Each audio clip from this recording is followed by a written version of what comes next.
예수님 당시 유대 결혼 풍습은 세 단계를 거쳐야 했습니다. 첫째는 혼인 계약식입니다. 양가 부모가 결혼을 허락하고 나면 혼인 계약식을 갖게 됩니다. 이때 신랑 집에서 신부 아버지에게 신부 몸값을 지불하는데 이것을 킨얀이라고 합니다. 구속 사가들 가운데는 바로 이 유대 나라의 킨얀이 죄인된 인간에게 예수님을 보내서 죄값을 치르게 한 이 사건에 연결시켜 설명하곤 합니다. 두 번째 단계는 정혼 약혼식입니다. 신랑과 신부가 결혼 서약을 하고 예물을 주고받는 식입니다. 이 서약서를 게투바라 그렇게 이름을 하는데 게투바엔 두 가지 정도가 꼭 포함이 되어집니다. 평생 신부에게 집과 그리고 옷과 먹을 것을 제공하겠다는 약속입니다. 두 사람이 서로 약속을 합니다. 서로 밤에 잠자리를 제공하겠다고 하는 약속입니다. 생명의 후손을 그대와 함께 이어가겠습니다 하는 약속이 담겨져 있습니다. 이때부터 두 사람은 동거하지 않지만은 부부로 인정이 되어집니다. 한쪽에서 정결을 파괴하면 이 혼인은 깨지는 것입니다. 그래서 성도들은 신랑 대신 예수님을 기다리는 동안에 주님과의 약속 그리고 정절을 지켜야 한다 하는 겁니다. 요셉이 임신한 마리아와의 정혼을 조용히 끊고자 한 것이 바로 이런 경우에 해당이 되어집니다. 이때부터 혼인잔치 준비에 들어갑니다. 가장 중요한 것은 신랑이 집으로 돌아가서 신부와 함께 살 집을 짓는 겁니다. 주님께서 하나님 나라에 가시면서 내가 하나님 나라에 가서 거처할 집을 준비하겠다. 다 준비되면 올 것이다. 바로 이 모든 말씀이 유대 결혼 풍습에 빗대어 하신 말씀이지요. 물론 침대 등 모든 가구도 준비됩니다. 약 1년쯤 시간이 걸립니다. 신랑의 아버지가 검사를 합니다. 집은 잘 지어졌는지, 살림 장만은 잘 되었는지. 준비가 부족하면 아버지는 이곳은 이렇게 수리해라, 침대는 이렇게 놓아라, 그리고 잔치 준비는 좀 더 해야 되겠다, 다시 지시가 내려집니다. 그래서 결혼식 날짜와 시간은 아버지만 아는 겁니다. 신랑이라고 아무 때나 가서 신부를 데려올 수가 없습니다. 주님께서 하신 말씀 가운데에 그 날과 그 때는 아버지만 안다는 말씀이 바로 이 말씀입니다. 드디어 아버지의 허락이 떨어지면 신부를 모셔오는 절차가 진행이 되어집니다. 신랑이 신부 집에 도착하는 일은 깜짝 쇼로 진행이 됩니다. 그래서 신부는 1년쯤 지나고 나면 신랑이 올 때를 알고 상시 준비를 하고 기다리는 것이지요. 주로 이 잔치는 밤에 이루어졌습니다. 몇 가지 이유가 있습니다. 이 나라의 낮에는 너무 더워서 잔치할 수가 없습니다. 그래서 밤에 잔치를 하는 것입니다. 역사의 밤이 깊어지면 신랑이 올 때가 되었구나 하고 우리는 깨닫게 되는 거지요. 그리고 히브리 개념으로 하루의 시작은 저녁입니다. 저녁이 되고 아침이 되니 이는 첫째 날이라 바로 하루의 시작이 저녁부터 시작이 되어지기 때문에 새로운 시작을 의미합니다. 주님 오셔서 새하늘과 새 땅을 펼치는 새로운 시작을 의미하는 것이죠. 분위기도 있고 깜짝 쇼도 밤이 안성맞춤입니다. 그래서 신랑의 행렬은 밤에 도착을 하게 되는데 가끔은 신부가 또 그 가족들이 기대했던 시간보다 의외로 늦어지기도 합니다. 이때 가장 당황스럽고 긴장하는 사람은 신랑 집에서 파견된 신부의 덜러리 10처녀들입니다. 이들은 동구 밖에 기다렸다가 신랑의 친구들의 함성, 신랑이다 맞아라 하는 소리와 함께 등불을 켜고 이 신랑 행렬을 신부에게까지 인도하는 책임이 있는 사람들입니다. 초저녁에 신랑이 올 줄 알고 기다렸는데 신랑이 나타나질 않습니다. 밤이 깊어집니다. 졸다가 눈을 떠도 나타나지 않습니다. 또 졸다가 눈을 떠도 신랑의 행렬이 오지 않습니다. 근데 그 중에 몇 사람의 등불에 기름이 말라갑니다. 불이 꺼집니다. 때마침 기름을 준비하러 간 사이에 신랑이 도착을 합니다. 등불 꺼진 이 처녀들은 왕의 잔치에 예복 입지 않은 사람들처럼 쫓겨나게끔 되어 있습니다. 이 잔치에 참여하지 못하고 무례한 사람, 무책임한 처녀들로 취급되어집니다. 주인의 책망을 듣고 쫓겨나 가슴 치며 울게 되는 것이지요. 드디어 신랑이 준비한 집으로 신부를 모셔와서 한 주간 동안 잔치가 벌어집니다. 신부가 자기를 단장하고 머무는 집은 퍽이나 재미있게 단장이 되어집니다. 사각으로 준비된 방에 치렁치렁 천을 늘어뜨립니다. 들랑거릴 수 있지만 신부의 얼굴을 볼 수는 없습니다. 이것이 신부 대기실입니다. 이 모습이 점점 커져서 광야 이스라엘 백성들의 장막이 되고 성막이 되는 겁니다. 그게 발전하고 발달해서 솔로몬 성전이 되는 겁니다. 신부 대기실, 이게 바로 오늘의 교회가 되는 것이지요. 우리가 앉아 예배드리는 이 교회 공동체, 이게 바로 신부 대기실이라고 하는 것입니다. 신랑을 기다리는 자리입니다. 단장하고 기다려야 됩니다. 자기를 잘 다듬어야 하는 바로 자리가 이 자리라고 하는 거지요. 오늘 본문은 이런 유대 결혼 풍습을 하나님 나라, 특별히 종말 사건으로 비유하고 있습니다. 신랑 대신 예수님 반드시 오신다. 그분은 언제 오실 수도 있다. 그래서 우리는 항상 준비하고 기다려야 된다. 늦게 올 수도 있다. 우리는 언제 오든지 깨어 있어야 한다 하는 것입니다. 오늘 교회 신부 대기실, 이 교회에서 우리 믿음을 잘 가꾸고 신랑을 기다려야 한다 하는 겁니다. 오늘 본문은 마태복음의 5편 설교 가운데 마지막 설교입니다. 마태는 산상보훈이라 일컬어지는 산상설교로 시작해서 마지막 감람산 설교, 종말 선교, 마태의 종말론 설교로 막을 내리게 됩니다. 언제 읽어도 우리에게 두려움을 줍니다. 떨리는 말씀입니다. 세상에 문득문득 파묻혀 살다가 정신을 번쩍번쩍 차리게 하는 말씀이지요. 슬기로운 5처녀는 종말 성도의 모델입니다. 여기 미련한 5처녀는 종말을 살아가는 우리에게 경종합니다. 결론은 불 꺼트리고 살지 말라는 것입니다. 주님 오시는 길, 그대는 언제나 심령의 불을 밝혀야 된다. 그대의 등불로 세상이 밝아져야 한다는 것이죠. 그래서 오늘 설교 제목이 주님 오시는 길 등불을 밝혀라 입니다. 주님 오시는 길 등불을 밝혀라. 감람산 설교로 알려진 마태복음 24장 25장, 기독교 역사상 거짓 선지자들, 이단들, 신학적으로 무지한 사람들에 의해서 가장 많이 남용된 성경 가운데 하나입니다. 어떤 이들은 이 예언의 말씀은 로마에 의하여 짓밟힌 예루살렘 성전 파괴 사건을 예언한 말씀이다, 이미 지나간 말씀이다 라고 말합니다. 지난 2000년 세상이 어지러울 때마다, 아니 지금이 종말이다 외치는 사람들이 많이 있습니다. 난리와 난리 소문이 있으면 마지막 때인 줄로 알아라 그랬습니다. 난리는 언제나 있었습니다. 그러나 난리 소문이 지구촌 한편에서 일어나는데 온 지구에 소문이 나는 것은 근간에 있는 일들이지요. 바로 안방에서 전쟁의 생중계를 볼 수 있는 이때가 종말이다, 그렇게 말합니다. 시한부 종말론자들이 논리적인 근거로 마태의 종말론을 인용하곤 하지요. 그러나 마태복음 24장과 25장은 분명히 말씀하고 있습니다.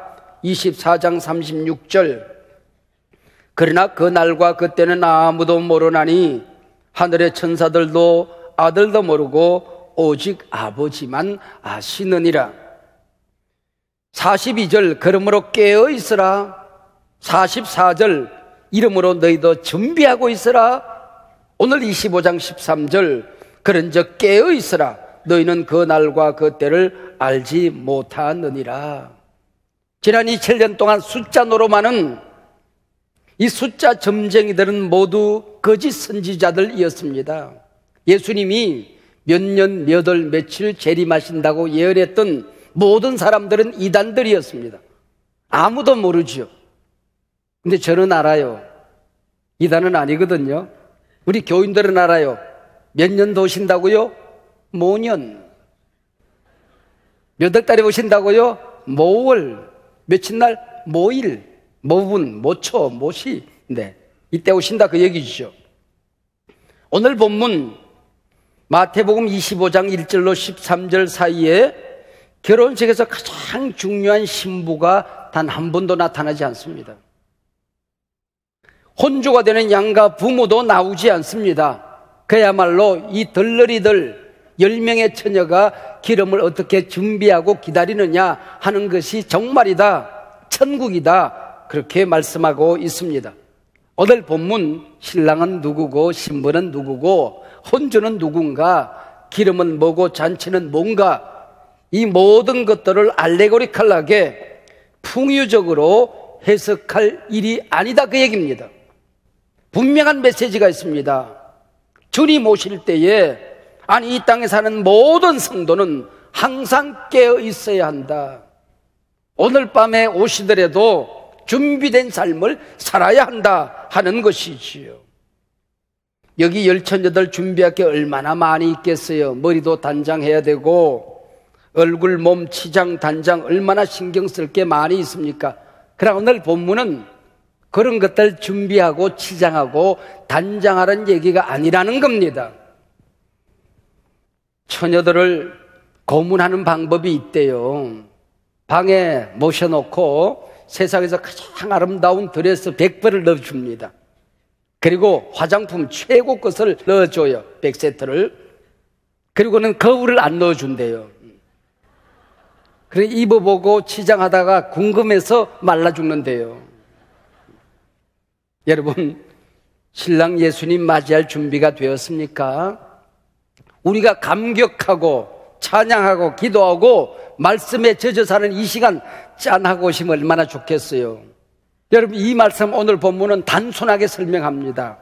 5절, 다 졸며 잘세. 6절, 밤중에 소리가 나되 보라 신랑이로다. 이게 바로 마지막 날 일어날 사건이라고 하는 것이요. 여러분, 간밤에 우리 박항서 감독이 베트남 축구팀을 지휘하는데 1차전, 2차전 합쳐서 1점 차로 이겼어요. 축구 경기 많은 차이로 이기는 게 아니에요. 대학 붙고 떨어지는 거 1점 차이로 붙기도 하고 떨어지기도 하는 거다 그런 얘기죠. 억울하잖아요. 변명할 만하잖아요. 핑계를 댈 만하잖아요. 주님 문 열어주세요. 그 얘기 무슨 얘기일까요? 억울해요. 그 얘기 아닙니까? 그래서 스폴전의 말년 설계에 보면 참 재미있는 얘기가 있습니다. 봉사할 손이 게으른 사람, 신앙생활 게으른 사람, 하나님 앞에 드릴 헌금 주머니가 게으른 사람은 입이 부지런하더라 그랬습니다. 여러분, 신앙생활 게으르다고 입까지 게으르지는 않더라 그런 얘기예요. 뭐가 핑계거리가 많으면 문제가 있다 그 얘기예요. 본문 말씀이 말하는 열처녀들이 준비해야 될 기름이 뭘까요? 기름만 나오면 성령이라고 해석하는 사람들이 있습니다. 불만 번쩍이면 성령이겠거니라고 생각하는 사람들이 있습니다. 그렇게 되면 몇 가지 문제가 발생되어집니다. 시간 지나면 달아 없어져서 연기 나는 게 성령이 될 수는 없잖아요. 한번 내게 임하면 세상 끝날까지 나와 함께하는 게 성령님이시거든요. 그게 성령님이든 믿음이든 행함이든 주님을 맞이하는 데 필요한 모든 것을 총괄하는 것이 기름이라고 할 수가 있는 것이요. 오늘 본문을 읽으면서 제게 의구심이 하나 있더라고요. 열처녀가 천국인데 기름 없어 불 꺼진 친구들이 기름을 좀 나눠달라 합니다. 너무나도 매정하게 너희 있을 것은 너희가 준비해라. 끝. 잔치집에 기름을 준비하지 못해서 빌리지 못해서 처녀들이 쫓겨납니다. 근데 천국이 이처럼 냉정한 것인가? 천국이 이처럼 잔인한 것인가? 하는 의구심입니다. 그러나 본문이 말씀하는 중요한 진리가 있습니다. 천국 기름 빌려줄 수 있는 게 아니다. 빌어 쓸 수 있는 게 아니라고 하는 것입니다. 천국 티켓 한 장으로 둘이 가고 셋이 갈 수 있는 게 아니라는 겁니다. 내 구원 내가 이루는 것입니다. 내 믿음 내가 간직하는 것이다, 그 얘기지요. 아니, 마누라 치마 잡고 가는 게 아니라니까요. 치마 벗어놓고 간다고 그랬잖아요. 잡을 치마가 없단 말이에요. 내 천국 티켓은 내가 준비해야 된다, 그런 얘기입니다. 어느 집사님 댁에 전도자가 노크를 했습니다. 똑똑똑. 누구세요? 이 집에 예수님이 계십니까? 예, 우리 집은 부부가 다 집사님 댁입니다. 아니, 이 집에 예수님이 계십니까? 우리 모태신앙이에요. 모태신앙. 모태신앙 알아요. 모태. 그리고 다시 한번 이 집에 예수님이 계십니까? 그러고 갔어요. 이때에 예, 물론 계시지요. 내 안에 계시고 내 아이들 속에 계시고 우리 집에 예수님 계십니다. 자신 있게 못하면 기름 마른 인생이란 말이에요. 오늘 죽어도 하나님 앞에서 확신이 없으면 기름 준비하지 않은 처녀란 말이에요. 본문에 경고가 있고 약속이 있습니다. 10절 말씀입니다. 신랑은 온다. 준비한 자는 반드시 혼인잔치에 들어간다. 그러나 문 닫힐 날 있다. 준비하지 못한 자는, 껍데기만 있는 신앙인들은, 아니 교인들은 버림받는다. 주님 오시는 그 시간, 그날까지 우리 성도들 은혜의 불 꺼트리면 안 된다. 믿음의 불 꺼트리면 안 된다. 성령의 기름 마르게 하면 안 된다, 그 얘기지. 신랑이 드디어 오는 것처럼 느껴지고 세상이 캄캄하게 느껴져도 우리는 믿음의 불을 끄지 말아야 됩니다. 내 곁에 있는 사람들과 함께 손잡고 신앙 여정 걸어가며 희망의 등불을 꺼트리면 아니 되는 것입니다. 크리스천의 정체성이 무엇일까요? 불 밝히는 사람입니다. 주님 오시는 그 앞길, 복음의 불을 밝히는 사람입니다. 참 기쁜 소식에 불을 밝히는 사람이죠.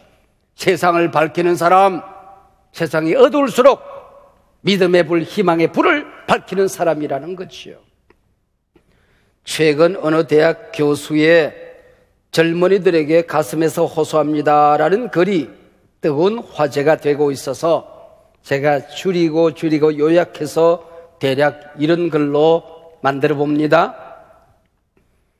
이 땅을 헬조선이라 비아냥하는 젊은이들이여, 한 번이라도 그대들의 저부모, 부모들이 어떻게 살아왔는지 돌아보라. 초등학교 어린 나이 학교 갔다 오면 책가방 팽개치고 5개월 떼약볕에 김 메고 풀 베고 깊은 산 들어가 땔감을 치고 날랐다.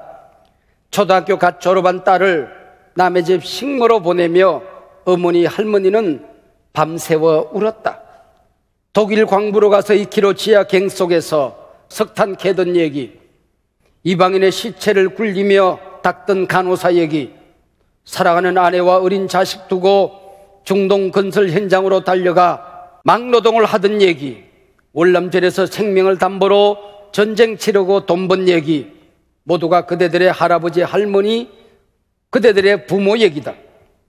나도 무학자 부모, 땅 한 평 없는 소장농 부모 밑에 태어나 호롱불 켜고 공부했고, 나보다 영특했던 내 누이는 중학교도 못 가고 공장에 취직하여 돈벌이를 했다.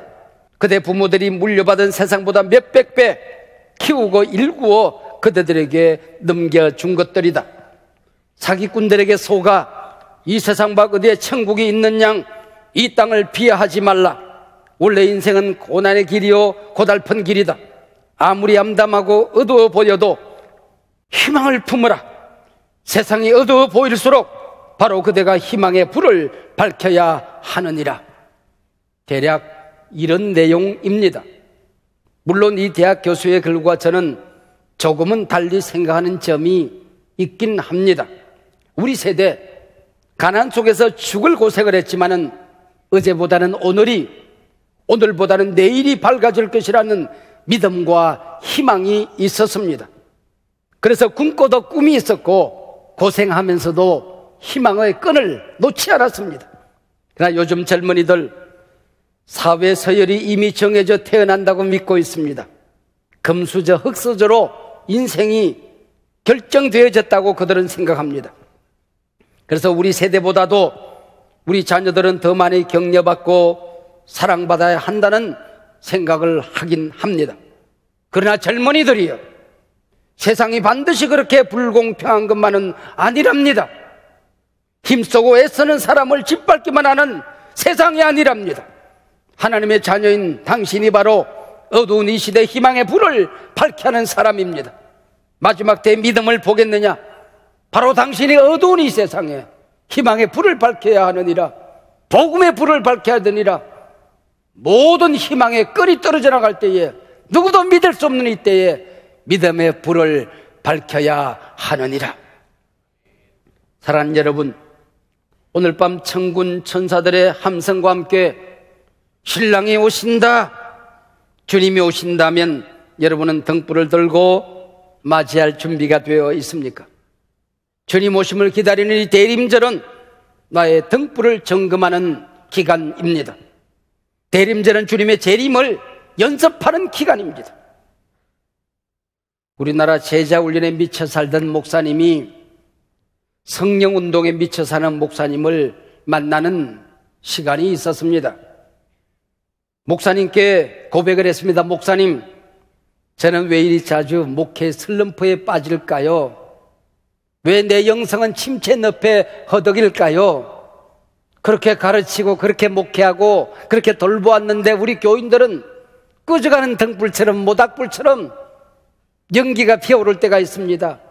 그러면은 궁뎅이를 높이 치켜들고 폐에서부터 바람을 일으켜 후후 부는 불을 꺼뜨리지 않으려고 애를 쓰는 주부처럼 사는 게 제 목회입니다. 이처럼 자신의 연약함을 고백하면 성령운동하는 목사님도 이 목사님의 손을 덥석 붙들고 목사님, 저도 마찬가지입니다. 그게 우리 아픔 아니겠습니까? 그럴 줄 알았어요. 근데 이분은 목사님, 저는 늘 제 가슴이 너무 뜨거워서 찬물을 붓곤 합니다. 그래서 목사님이 제자훈련을 하시듯이 저는 혼자서 신약 서적을 읽고 뒤적거리며 제 심장을 다시 냉정하게 가다듬곤 합니다. 그리고 우리 기도하는 우리 교인들은 너무 뜨거워서 머리까지 뜨거워질까 봐서 그 머리 식혀주는 게 제 목회입니다 라고 대답을 했습니다. 여러분, 어느 목사님이 더 훌륭한 목사님이고 어느 목사님이 더 진실한 목사라고 여러분은 생각을 하십니까? 저는 두 분 다 귀한 분이라고 생각을 합니다. 주님, 내 영혼의 기름이 떨어졌습니다. 불이 꺼져갑니다. 궁뎅이를 높이 치켜들고 내 심령에 불이 꺼질까 봐서, 내 자녀들의 심령 속에 희망의 불이 꺼질까 봐서, 내가 섬기는 교회에 불이 꺼질까 봐서 후부는 패를 움켜쥐고 후부는 이 목회도 아름답게만 하고 심령이 뜨거워서, 목회가 뜨거워서, 신앙생활의 감격과 기쁨으로 뜨거워져서 냉정해지려고 애를 쓰는 이 모습도 아름답기만 합니다. 오늘 이 마지막 때를 살아가는 우리 성도들의 정체성, 정의가 여기 있습니다. 주님 오시는 길, 불을 밝히는 사람입니다.